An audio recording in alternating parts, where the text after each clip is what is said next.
Góðan daginn, ég heiti Gunnar Ingi Gunnarsson og er sóknarprestur í Lofstofan Baptistakirkja og við erum að díla við spurningar hvað var það kristna trú og spurningin okkar þessa vikuna og þennan dag er hvað segir Biblían fóstureyðingar og mér langar að fara mjög varlega í þetta og ég veit að það er mjög margir sem eru búin að fara í fóstureyðingu og mér langar ekki að setja mig á okkur háan stalla sem að fólki líður eins og ég sé að setja mig á háan stall og horfa niður á aðra og dæma aðra. Það er engan veginn það sem er að gera.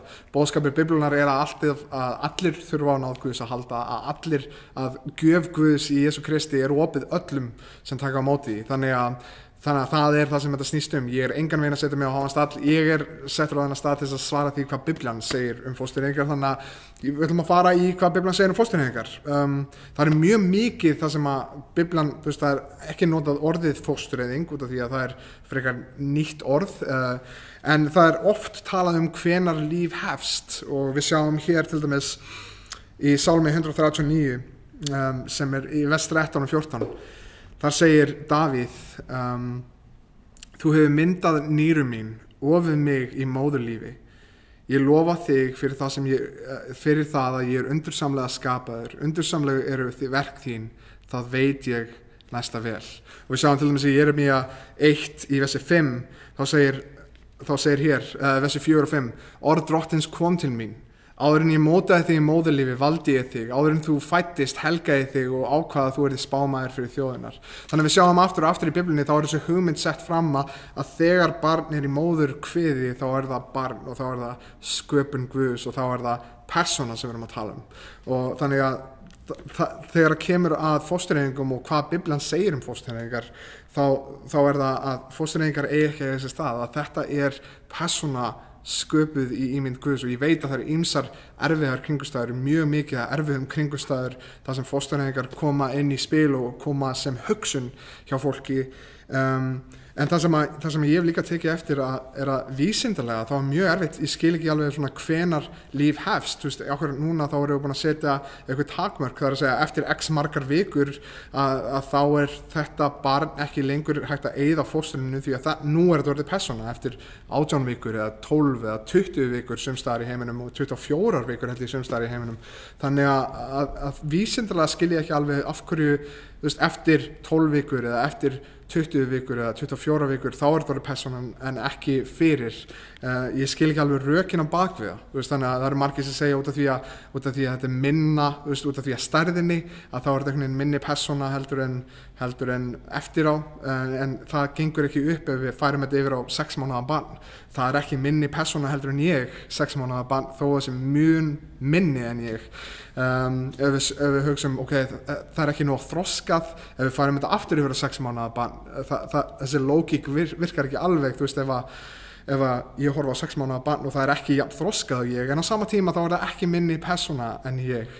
Við horfum kannski út af því að hann getur ekki lifað eða hún getur ekki lifað á sjálfum sér þá er þetta ekki persóna en á sama tíma hvað með fólk sem til dæmis er með hjálp fyrir hjarta á sér til þess að halda því gangandi eða fólk sem fyrir öndunavél það minni persóna út af því að það getur ekki lifað af sjálfum sér og það eru utan að koma til hjálp til þess að hjálpa sér að lifa. Nei, það er ekki þessi rökin sem ég fæ við af hverju við leyfum fóstureyðingar en ekki eftir að við fæðist make ekki alveg sens fyrir mér. Þannig að þegar það spurt mig hvað segir Biblían fóstureyðingar þá er Jeremía 1:5 rosalega svona skýrt veð sem segir þegar áður en þú komst inn í móðurlíf þá var ég búin að ákvarða þína daga. Þannig að það er ekki mitt að taka það líf. Það er ekki Guð í móðurlífi hefur ákveðið þetta líf og sama í Davíðsálmi þegar þú varst að mynda mig í móðurlífi þegar þú varst að sauma mig saman þá vissirðu hver ég var. Biblían aftur og aftur talar að þetta er líf. Þetta er líf sem er í maganum á fólki og þetta er persóna sem er í maganum á fólki. Og þannig að þegar ég sem sóknarprestur, þegar ég sem kristinn einstaklingur sé alla þá staði sem benda til þess að aftur og aftur þá er hann að segja að líf byrjar löngu áður en að barnið fæðist heldur í móðurkviði að þá segi ég ætla ekki að trufla þann prósess, ég ætla ekki að segja að stærðin skiptir einhverju máli að út af því að barnið getur ekki lifa og sjálfur sér skiptir ekki máli að sé minni persóna heldur en ég ætla að vernda það líf, ég ætla að vinna í því að passa það og sjá þetta yndislega barn fæðast og fá að vera hluti að því uppeldi. Þannig að þetta það sem Biblían segir fóstureyðingar, en á eftir ég veit það eru margir búin að stunda fóstureyðingar og það sem kristin trú snýst ekki fullkomnar manneskjur. Kristin trú ekki fullkomnar manneskjur að setja sig að háan stall og dæma aðra. Kristin trú þegar ég kem, ég veit að ég er syndur manneskja og ég veit að ég þarf á náð og ég þarf á miskunn að halda og ég kem til Jesú Krist sem dó fyrir mig og mína syndir, sem hreinsar mig, sem gerir mig hreinan fram fyrir Guði. Það það sem kristin trú snýst Þannig að munið það, ég er ekki að setja mig á háan stall, ég er ekki að segja ég sé betri en neinn. Ég er að segja þetta það sem Biblían segir. Og ég vil gera þetta með virðingu, vitið það að margir eru búin að ganga í gegnum þennan erfiða hlut.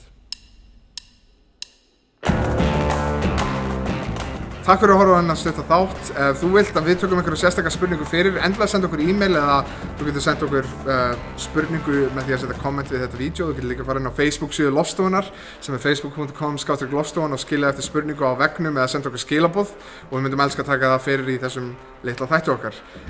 Endilega komið á samkomur ef þið hafið áhuga að kíkja. Við elskum að sjá nýtt fólk og við myndum elska að tala við ykkur trúna, hvað Biblían segir og hver Guð er. Ef þú hefur áhuga að kíkja samkomur hjá okkur, þá ert þú velkomin eins og þú ert. Þú, þína spurningar, efasemdir, fortíð, hvað það er.